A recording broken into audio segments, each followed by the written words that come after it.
Warahmatullahi wabarakatuh. Perkenalkan, nama saya Muhammad Ilham Basar dengan NIM 182121147 dari mahasiswa IAIN Surakarta. Saya di sini akan menjelaskan sedikit materi tentang upaya hukum dan pelaksanaan putusan. Jadi yang pertama mengenai pengertian upaya hukum.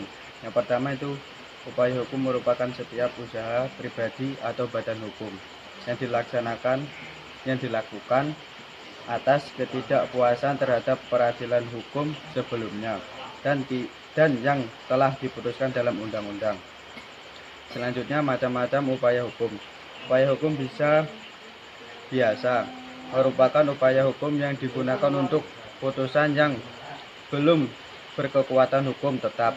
Upaya ini mencakup perkawinan, farizat atau banding, dan kasasi. Yang kedua, upaya hukum luar biasa. Upaya hukum yang dilakukan terhadap putusan yang telah mempunyai kekuatan hukum tetap dan pada asasnya upaya hukum ini tidak menangguhkan eksekusi atau mencakup peninjauan kembali. Yang kedua, perlawanan pihak ketiga. Selanjutnya, upaya hukum biasa. Upaya hukum biasa ini yang pertama upaya hukum farizat. Upaya hukum farizat adalah upaya hukum terhadap putusan pengadilan yang dijatuhkan tanpa hadirnya tergugat. Pada dasarnya, perlawanan ini disediakan bagi pihak tergugat yang dikalahkan. Bagi penggugat terhadap putusan farizat ini dapat mengajukan banding. Yang kedua, upaya hukum banding. Banding adalah permohonan pemeriksaan kembali terhadap putusan atau penetapan pengadilan tingkat pertama atau PA. Pengadilan merasa tidak puas atas putusan atau penetapan tersebut. Ke pengadilan tingkat banding atau PTA, permohonan banding diatur dalam pasal 61 bab UU nomor 50 tahun 2009.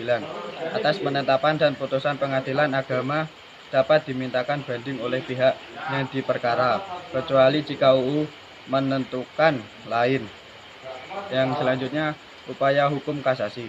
Kasasi adalah mohon pembatalan terhadap putusan penetapan pengadilan tingkat pertama atau PA atau terhadap putusan pengadilan tingkat banding ke Mahkamah Agung di Jakarta melalui PA yang dahulu memutus. Selanjutnya, upaya hukum luar biasa. Perlawanan pihak ketiga, yaitu perlawanan yang diajukan kepada pihak terhadap putusan yang merugikan pihaknya.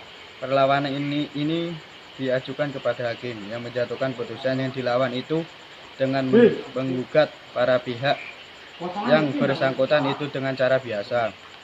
Selanjutnya, pelaksanaan putusan. Pelaksanaan putusan peradilan atau eksekusi adalah menjalankan putusan pengadilan yang sudah berkekuatan hukum tetap. Pelaksanaan utama ini merupakan tujuan akhir dalam sebuah sengketa. Selanjutnya, sistematika putusan.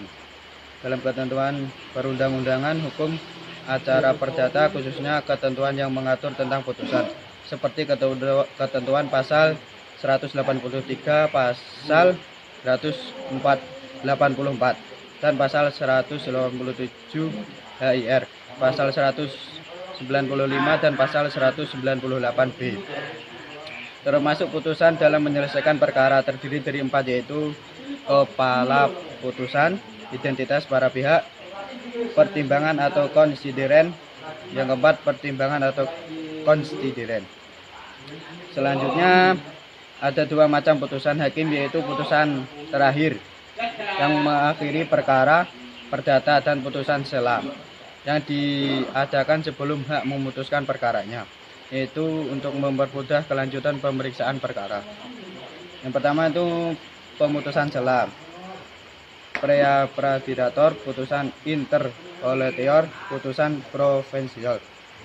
Yang kedua itu putusan akhir terbagi, putusan menerangkan atau menghukum.